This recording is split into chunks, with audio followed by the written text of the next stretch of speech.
Hoy vamos a iniciar un ciclo pequeño de un estudio sobre 7 promesas que nos esperan.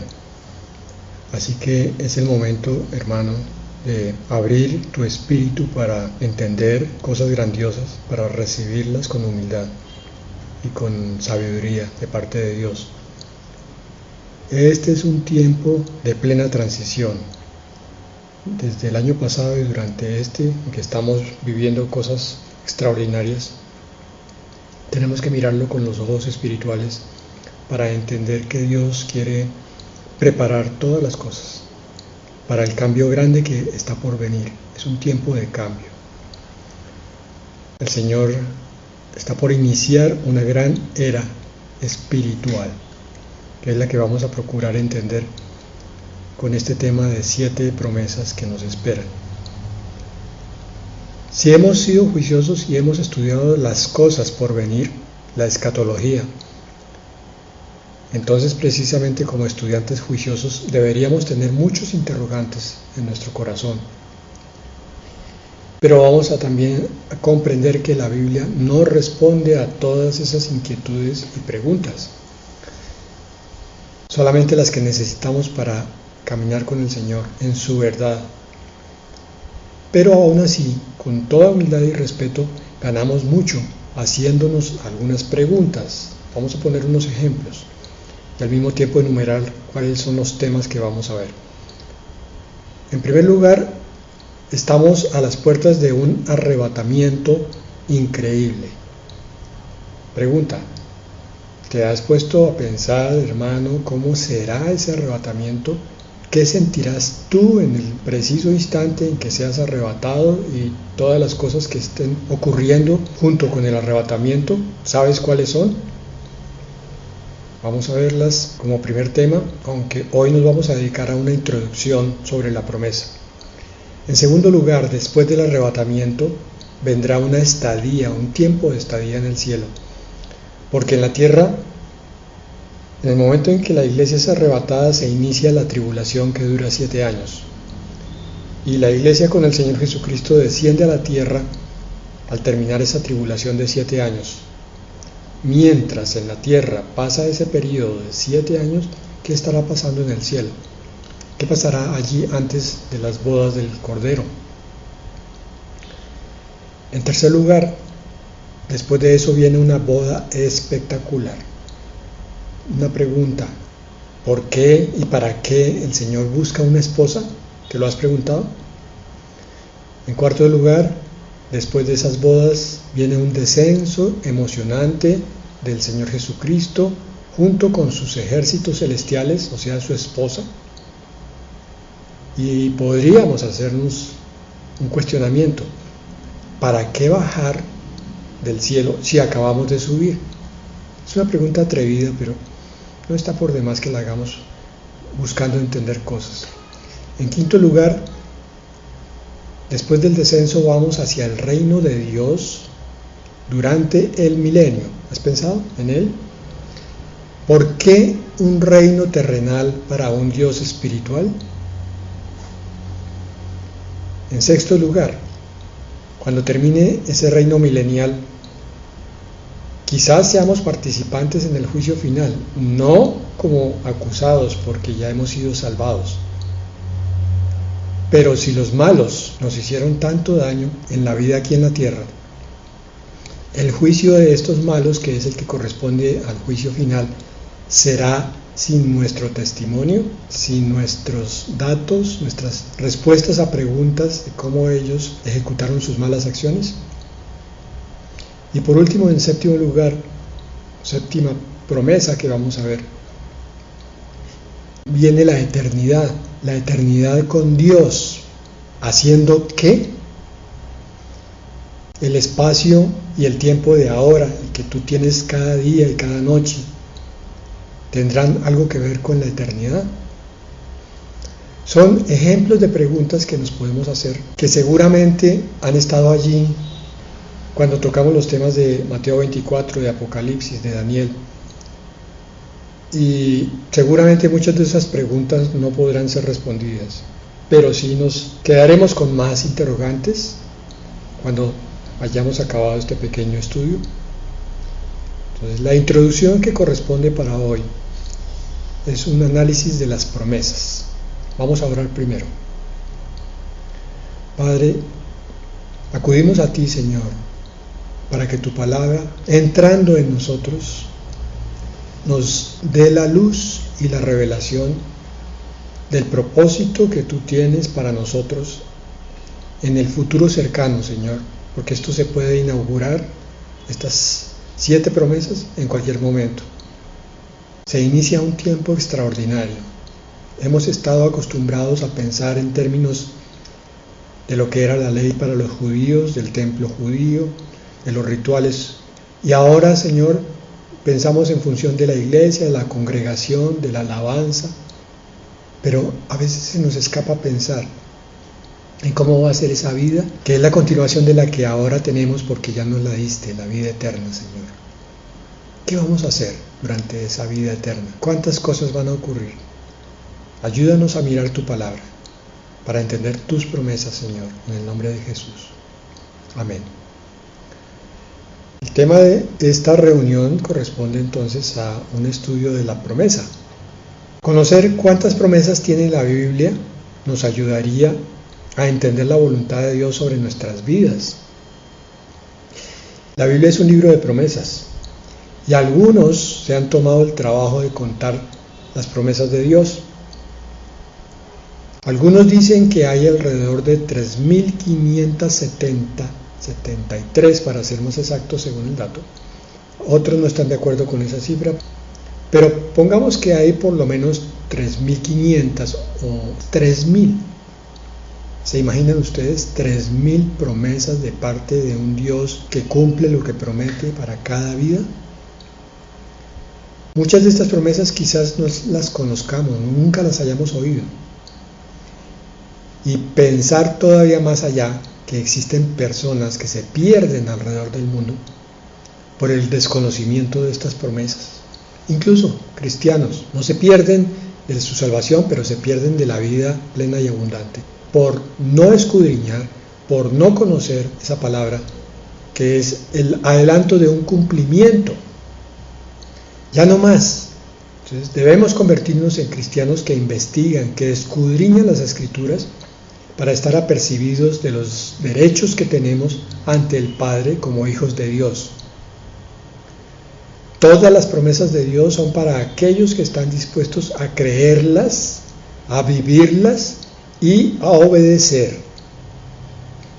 No vamos a ver una sucesión increíble de estas 3.500 promesas, pero vamos a ver unas de las más importantes.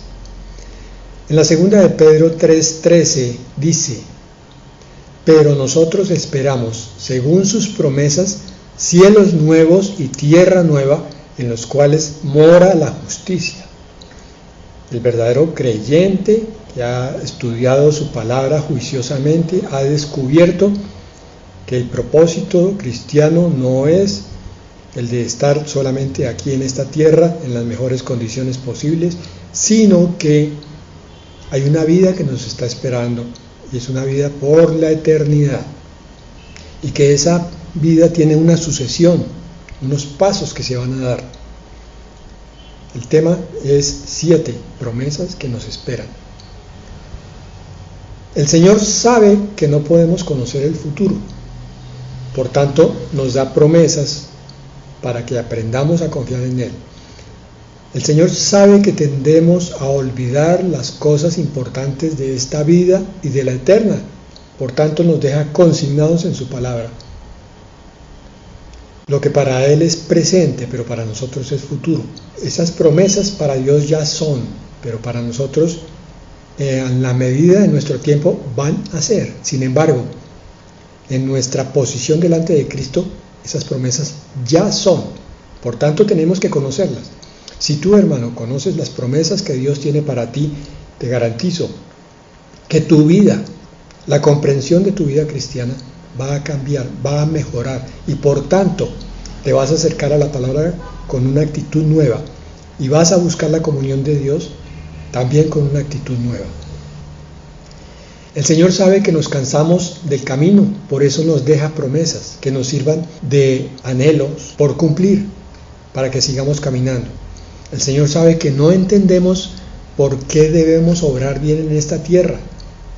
Muchos cristianos todavía no han hecho esa claridad entre lo que es pecado y lo que es justicia.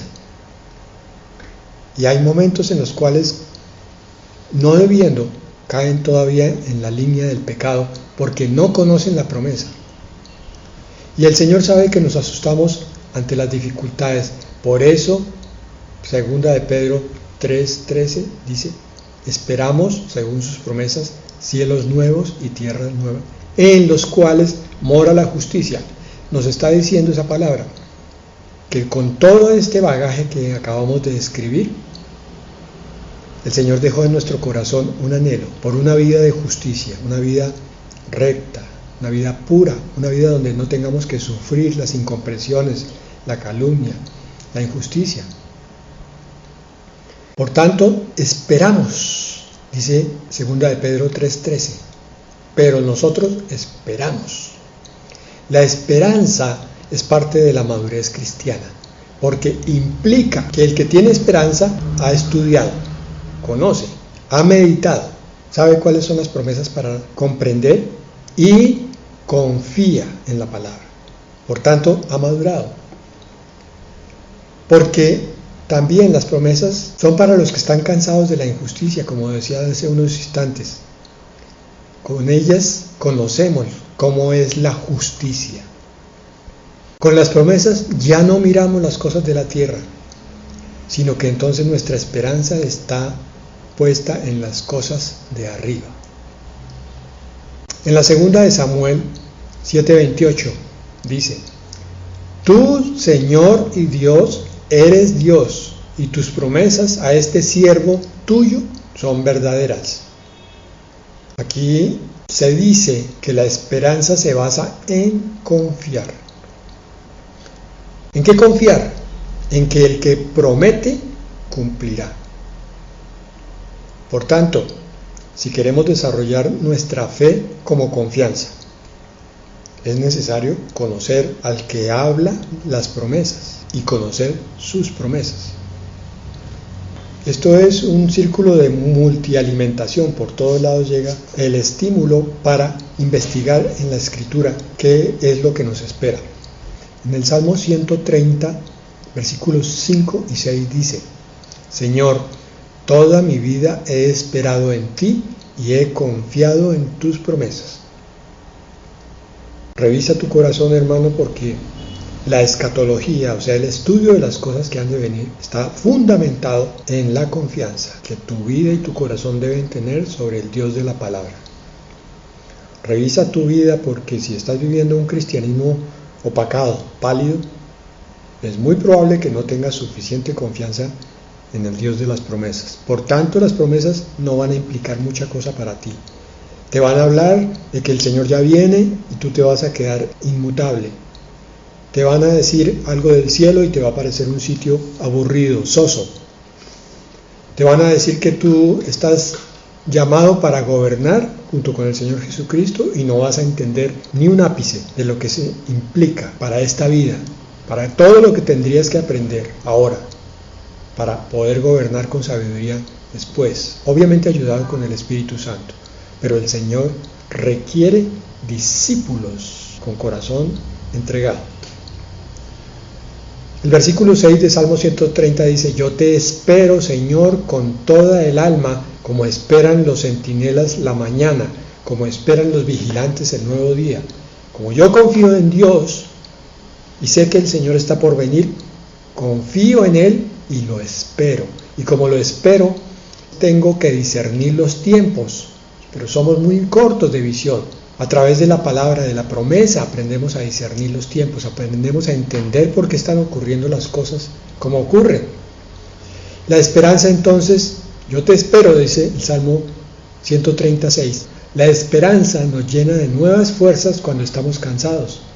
Hace que cada día sea visto como uno menos en la meta, no otro día más de tedio, de estrés, de aburrimiento. No, ahora es un día menos para llegar a nuestra patria celestial.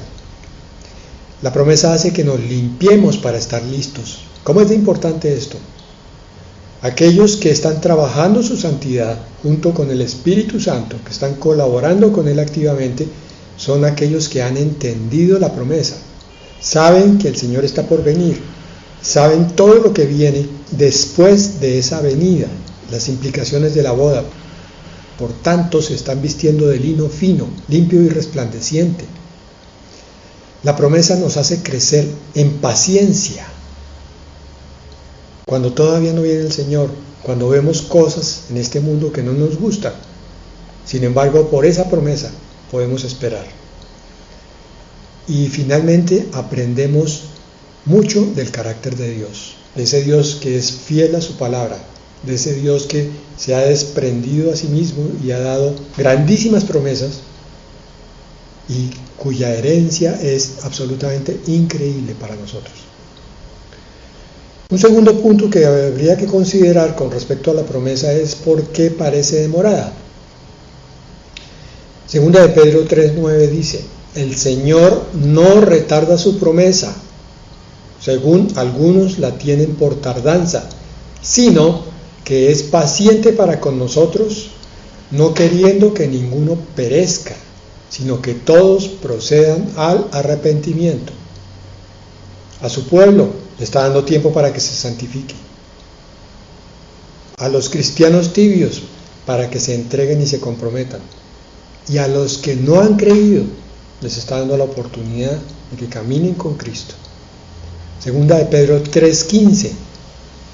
Tengan en cuenta que la paciencia de nuestro Señor es para salvación, tal y como nuestro amado hermano Pablo, según la sabiduría que le ha sido dada, les ha escrito. Para salvación. Esta palabra no requiere mayor explicación. Isaías 30:18.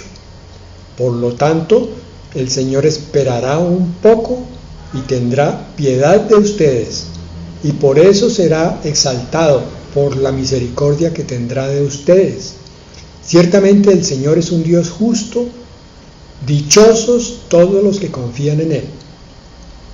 Según esta palabra, todos los que seamos arrebatados en ese momento vamos a estar increíblemente gozosos por la misericordia de nuestro Dios, que nos esperó pacientemente hasta que limpiáramos las intenciones de pecado y las comisiones de pecado, hasta que permitiéramos que el Espíritu nos levantara en santidad. Señor, gracias porque yo desperdicié mucho tiempo. Le diremos: Señor, gracias porque incluso me resbalé recientemente, pero tú me esperaste, Señor. ¿Se imaginan esa oración en cada uno de los que esté subiendo al cielo? Todos alabando a Dios por su infinita misericordia y paciencia.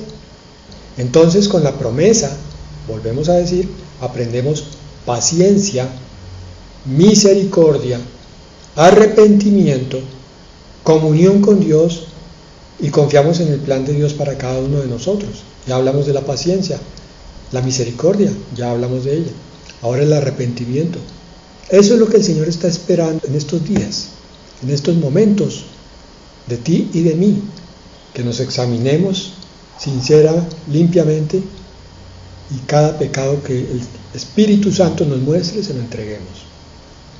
Y entonces aumentemos la comunión con Dios y estemos plenos y gozosos en este tiempo final, esperando anhelantes su venida, como vírgenes sabias, vírgenes prudentes. La esposa dice: ven, Señor Jesús. El clamor al final de Apocalipsis, entonces se empieza a colocar en el corazón del verdadero creyente, el que está buscando la santidad de Dios. Y lo último que vamos a considerar es que la promesa nos va a hacer ver cosas increíbles. En la primera de Pedro 1, 3 al 5. Primera de Pedro 1, 3 al 5 dice: bendito sea el Dios y Padre de nuestro Señor Jesucristo, que por su gran misericordia y mediante la resurrección de Jesucristo nos ha hecho nacer de nuevo a una esperanza viva. No se me pierdan del tema. Aquí el principio de este tema es que como somos salvos, decimos bendito sea el Padre de nuestro Señor Jesucristo, porque le plació hacernos nacer a una vida nueva, pero aquí en este versículo implica una esperanza viva. Hermano, mira cuánto hemos repetido hoy, la esperanza es parte fundamental de la vida cristiana bien estructurada, porque la esperanza es la que renueva las fuerzas, mantiene al cristiano firme y le hace andar como Dios quiere, como a Él le agrada. Versículo 4. Para que recibamos una herencia incorruptible, incontaminada e imperecedera. Esta herencia les está reservada en los cielos a ustedes, que por medio de la fe son protegidos por el poder de Dios para que alcancen la salvación lista para manifestarse cuando llegue el momento final. Vamos por partes. Versículo 4. Vamos a recibir una herencia indescriptible. La Biblia lo pone con 3 palabras. Incorruptible, no como las posesiones de aquí de la tierra. Se compra una posesión material y después de cierto tiempo ya hay que empezar a arreglarla porque se está dañando. Se consigue un logro afectivo y a los pocos meses ya se están sintiendo ciertas incomodidades. Pero es que en el cielo la herencia es incorruptible. O sea, que lo que tú recibas de parte de Dios va a ser desde el momento en que lo recibes hasta toda la eternidad. Ya nada más te va a ser quitado, ni te va a ser robado, ni se te va a perder. Incontaminada. Aquí las cosas se van dañando por el óxido, por la corrosión, por la erosión, por el desgaste, por la vejez. Lo que recibamos de parte de Dios va a ser completamente puro, sin ningún tipo de contaminación. E imperecedera, ya lo habíamos visto con lo de incorruptible. Se nos da y no tiene absolutamente en ningún momento visión de fin. Los galardones, algo de lo que vamos a hablar en los próximos temas, serán posesión permanente.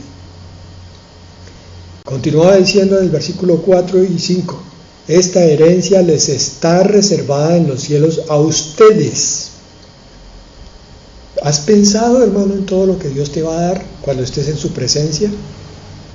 No hay posibilidad de imaginarse cuántos regalos, cuántas cosas te va a dar el Señor para tu cuerpo resucitado, tu cuerpo transformado, para tu alma ahora purificada de todos los pensamientos y de todos los sentimientos que no deben ser, y para tu espíritu que ahora sí va a estar en comunión permanente con Dios, continua, ya no solamente por fe, sino porque Dios está allí contigo.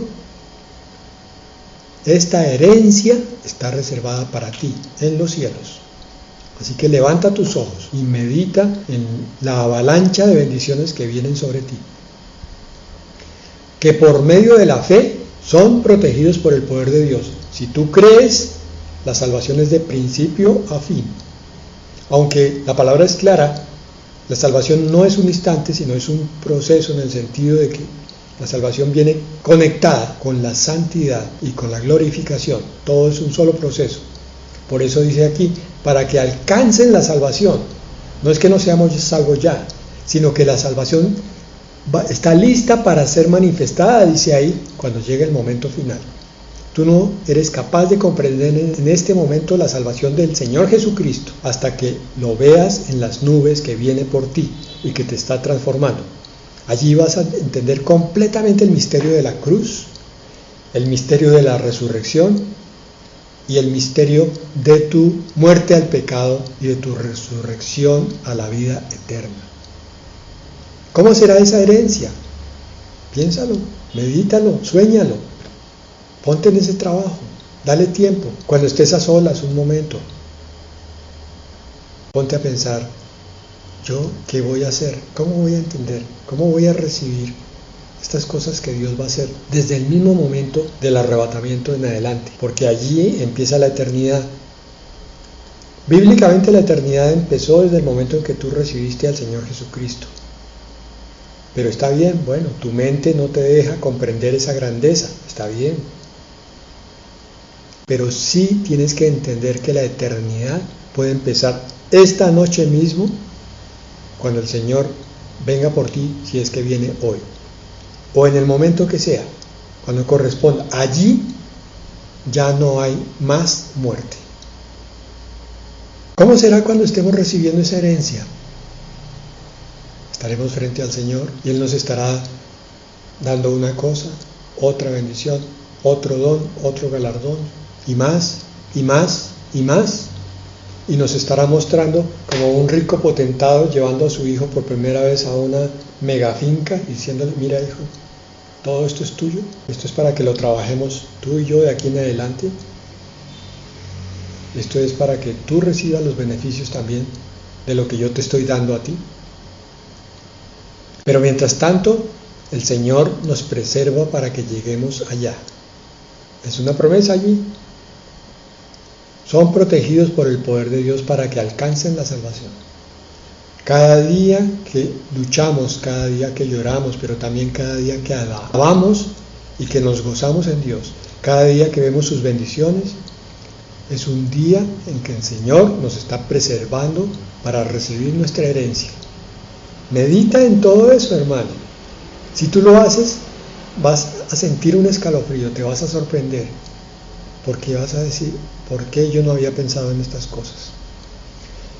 Y terminamos con la primera de Corintios 2:9. Como está escrito: las cosas que ningún ojo vio, ni ningún oído escuchó, ni han penetrado en el corazón del hombre, son las que Dios ha preparado para los que lo aman. Algunos discuten que este pasaje tiene que ver es con las riquezas de la sabiduría, pero da igual si eso es así, porque en Isaías 64:4 está la base de esta palabra que tomó Pablo, y describe precisamente lo mismo. Ningún ojo vio, ningún oído escuchó, ningún pensamiento ha penetrado en el corazón del hombre, viendo a Dios venir a buscar a los suyos. Ese es el pasaje de Isaías 64, los primeros versículos. Entonces consideremos de todas maneras esto para nuestro estudio de las 7 promesas que vienen. Esta palabra nos dice que ni la experiencia de lo vivido, ni los muchos estudios que hayas hecho, los teológicos, los doctrinales, los bíblicos, los devocionales, ni las muchas predicaciones que hayas oído, ni los pensamientos más elevados que hayas tenido cuando estás completamente compenetrado con la palabra, cuando estás sintiendo la presencia de Dios, ni la imaginación más increíble, ni siquiera la revelación más grandiosa. Decimos que ni siquiera con eso se acercan a la realidad de lo que Dios nos va a dar, o va a hacer en nosotros, o nos va a permitir entender, o nos va a hacer vivir en lo que viene. Repito, cuando dice que cosas que ojo no vio, ni ningún oído escuchó, ni han penetrado en el corazón del hombre, quiere decir que ni tu experiencia, ni tus estudios, ni tus pensamientos, ni tu imaginación, ni siquiera la revelación más elevada que hayas tenido, se acerca a la realidad de lo que Dios nos va a dar. Es tan absolutamente increíble que está en esta promesa. Son las que Dios ha preparado para los que le aman. En algunos pasajes de la Escritura los ángeles son llamados dioses, y la Biblia nos promete a nosotros, seres de carne y hueso, que seremos a la semejanza de Cristo, es decir, más altos que los ángeles. Piensa en todo esto para que te animes a seguir este estudio en los próximos temas. 7 promesas que nos esperan. Padre, gracias, Señor, por tu increíble palabra, Señor. Esa altísima, dignísima, sobrenatural e impresionante palabra que que nos habla de tus promesas, Señor. Abre nuestro corazón. Es lo menos que podemos pedir. Abre nuestro espíritu como vasijas vacías, Señor, para recibir la plenitud del entendimiento de estas cosas grandiosas que nos esperan si nos mantenemos en nuestra vida cristiana, si mantenemos la comunión con Dios, si buscamos al Señor Jesucristo con todo nuestro corazón y si anhelamos la santidad para cada día. Padre, ayúdanos, Señor, a llegar a ti primeramente y a tu herencia en segundo lugar, Señor. En el nombre de Jesús. Amén.